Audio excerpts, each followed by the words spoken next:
Hey there, and welcome back to another video. So as we inch into spring, I wanted to share with you today one of my favorite spring flowers, the sweet pea. Now, in full transparency, I've been growing sweet peas for 3 years, but you really wouldn't know it because I have failed miserably for most of those years.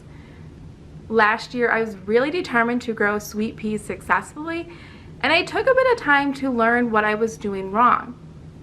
Now, the third time must really be the charm because last spring, we experienced much better results than we had with all of our other previous attempts. So if you want to give sweet peas a try yourself, stick around because I want you to learn from my mistakes. In this video, I am sharing everything that I did wrong, as well as what I did right, so that you too can enjoy your best crop of sweet peas yet.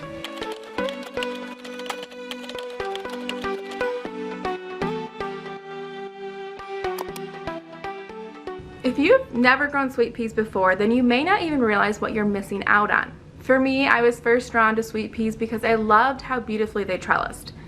And I really thought that sweet peas, with their ability to climb, would add a bit of whimsy to my cutting garden. However, after growing sweet peas with mild success, what I really fell in love with was their irresistible sweet scent. And it was that intoxicating smell that gave me the motivation to keep trying my hand at growing sweet peas until I finally found success. Now that I have a better understanding of how to grow sweet peas, I can look back at my failed attempts and I can see so clearly what I was doing wrong.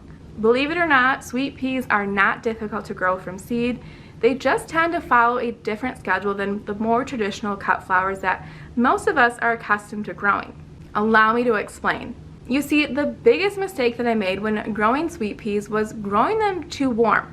For a lot of new growers especially, it can be difficult for us to grasp that some flowers have a preference for cold. Sweet peas are one of those crops that don't just tolerate cold, they actually thrive in it. And while sweet peas may look delicate, they are anything but. With my first few tries at sweet peas, I thought I was being kind to my plants, by protecting them from the bitter cold. I repeatedly would start my seeds in trays that I placed on my heat mat, and I often waited until the threat of frost had passed, before transplanting them out into my garden. And all of this was a recipe for disaster, and it's no wonder why my sweet pea plants struggled as much as they did. So here's what you really need to do in order to grow beautiful sweet peas. So your first question is, when do you sow your sweet pea seeds? Well, if you live in a mild climate, you may be able to fall plant and overwinter your sweet pea crop.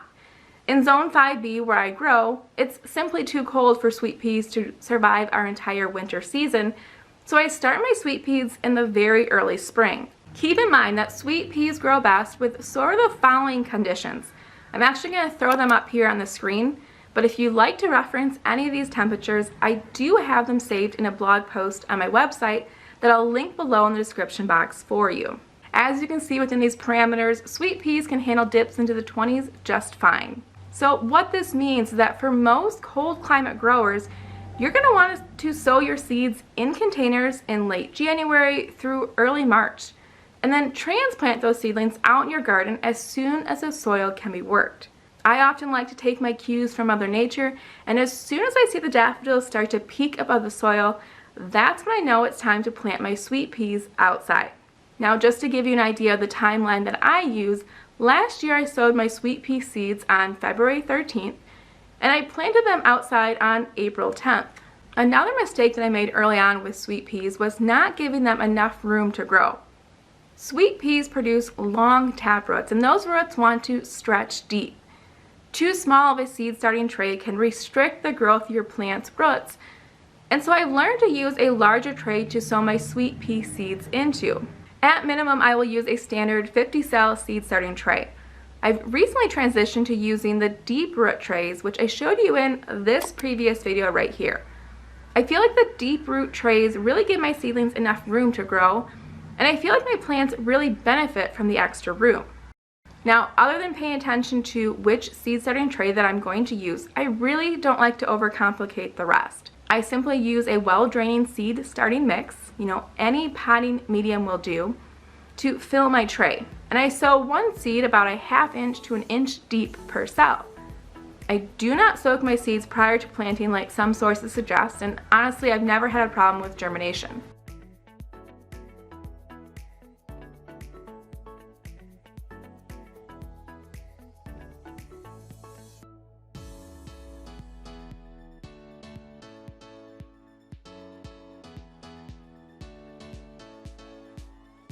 Once planted, I double check that my seed tray is moist and I place it into my minimally heated grow space. Remember, sweet peas germinate best in temperatures between 50 and 55 degrees Fahrenheit. In 7 to 10 days, once I see that the majority of my tray has sprouted, I move it to a cooler location where my seeds will continue to grow until it's time to transplant outside. At this stage, your seedlings will put on some top growth, but more importantly, they're growing a robust root system below the surface of the soil. I will supplement with light as my plants put on growth since I'm not growing in a greenhouse, but remember, when growing in a cool environment, you want your plants to stay short. I often place my LED lights just a couple of inches above my plant starts because I don't want them to stretch towards the light. Short, robust plants are really what we're after here. Then it's time to transplant your seedlings. As I've shared earlier, I transplant my seedlings out in the garden once my nighttime temperatures are consistently above 20 degrees Fahrenheit. Make sure that you've properly hardened off your plants prior to planting outside. Then plant your sweet peas into an area with well-draining fertile soil. I space my sweet peas, 4 to 6 inches apart. I prefer tight spacing as it creates more of a wild effect as the sweet peas start to vine. Which is your reminder, don't forget to give your seedlings a well-anchored support to climb on. In years past, I've relied on Horta Nova netting to be a trellis for my sweet peas. Last year though, I wanted to feature my sweet peas in a more decorative way, and so I fashioned a cattle panel that I had bought from my local farm store into a small arch. I'll admit, I really enjoyed being able to surround myself in sweet peas as I walked through my short tunnel. I'd highly recommend this sort of project if you want to create the same sort of magical space for yourself in your own cutting garden. It's worth the extra effort. Now, as spring gets underway, you'll notice that your sweet peas almost jump above the ground. Ideally, you want your plants to put on as much growth as possible before the temperatures get too warm. Remember, sweet peas are a cool season flower, and temperatures above 80 degrees will shut your plants right down. But during those cool spring days, you can expect your sweet pea plants to bud up and reward you with a bounty of beautiful blooms. To keep your plants producing as long as possible, be sure to keep on top of your harvest.